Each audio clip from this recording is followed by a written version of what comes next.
This is my audience for my demonstration speech. Have you ever looked at a quilt and said to yourself, there's no way that I could do that? Well, I have good news for you.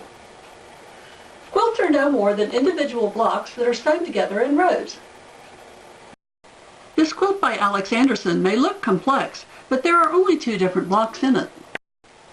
Today I'm going to show you how to make a very easy block that is used in the quilt that we just looked at, the 9-patch block. There are 5 steps involved in this process: fabric selection, cutting the fabric, sewing the pieces into rows, ironing the rows, sewing the rows together into a block, and ironing the completed block. So let's start with the hardest part, fabric selection.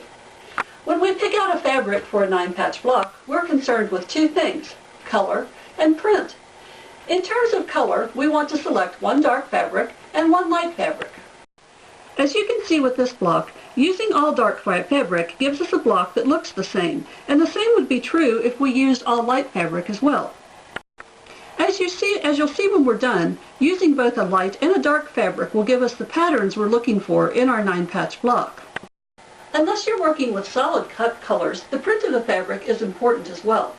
Combining a large print with a small print gives variation, texture, and interest. This block is an example of what happens when your print is all the same size.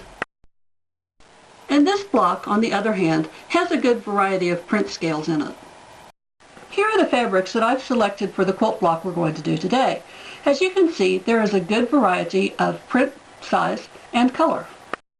So now that we've picked our fabric, we need to cut the individual pieces that will make up this block. So using both my ruler and my rotary cutter, I'm going to cut 5 3" by 3" squares of the dark fabric and 4 3" by 3" squares of the light fabric. Now I've already went ahead and cut the 3" strips of both the light and the dark fabric. So to cut the fabric into the squares that I was talking about, I'll line my ruler up on the 3" line,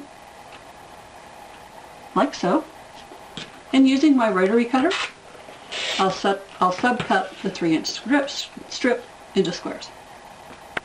So now that we've got our pieces cut out, we need to begin sewing the rows for our block.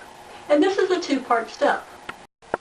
Now sewing the rows together for the block is actually a 2-part step.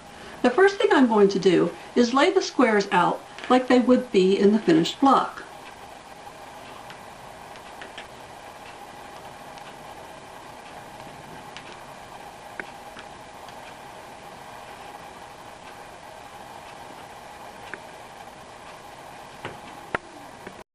I like to lay my pieces out on something that I can pick up and carry so that I don't have to move my pieces around to get them from the table to the sewing machine. The next step is to sew the individual rows, and we do this by piecing the 2 blocks together with a 1/4" seam. To find the 1/4" seam, my guide here ensures that the sewing machine needle is exactly 1/4" away from the edge of the fabric.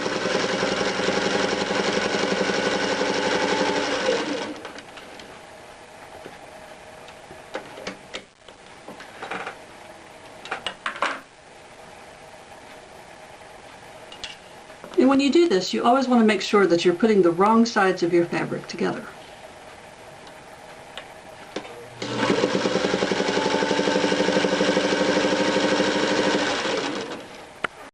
So here are our 3 rows for the block all sewn together.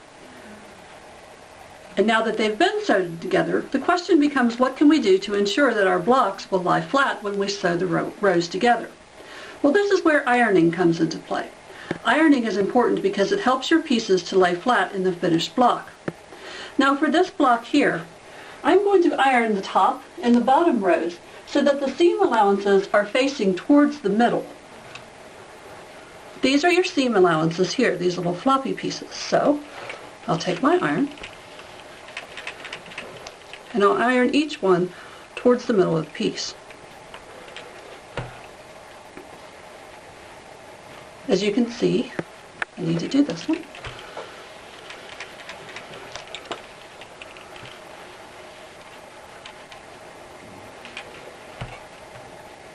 And now for our middle row, I'm going to iron our seam allowances away from the center, which is the opposite of what we did with the top and bottom. This way, when I piece the rows together,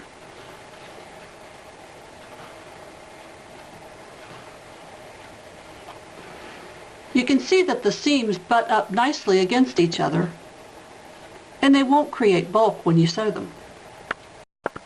Some professional quilters, such as Diane Gaudinsky, recommend that you starch your fabric before you press your seam allowances. Others don't. I personally don't like to starch my fabric because I find that it's too stiff to work with, but you do what you're most comfortable doing.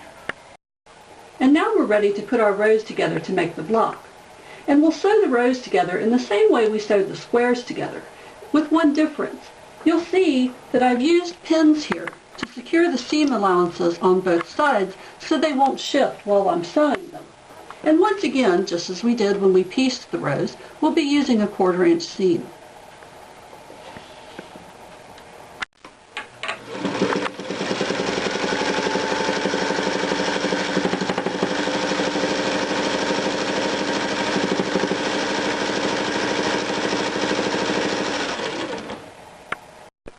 And here's our block all sewn together. Now, as we noted before, ironing is going to help your block to lay flat. You can see here that this isn't laying very flat at all. So I'm going to iron this piece so that our seam allowances, again the flippy parts where we sewed together, I'm going to iron these so that they're facing out on both sides.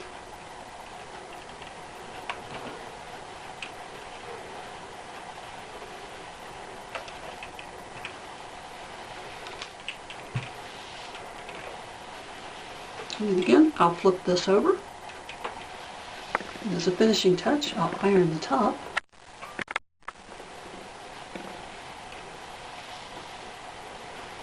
And you can now see that the block is lying flat. Now, if I were going to iron the block that was going to be next to this block, I would have reversed the way that I ironed the seam allowances, and I would have sewn them to the insides, again like we discussed before, so that they would butt up nicely against each other when we sewed. And like before, whether or not you decide to starch is optional. And here is our completed block. So you can see, by making good fabric choices, cutting the pieces accurately, sewing both the rows and the blocks together with the 1/4 inch seam, and taking care to iron correctly, we've constructed a 9-patch block. See? It wasn't as hard as you thought now, was it?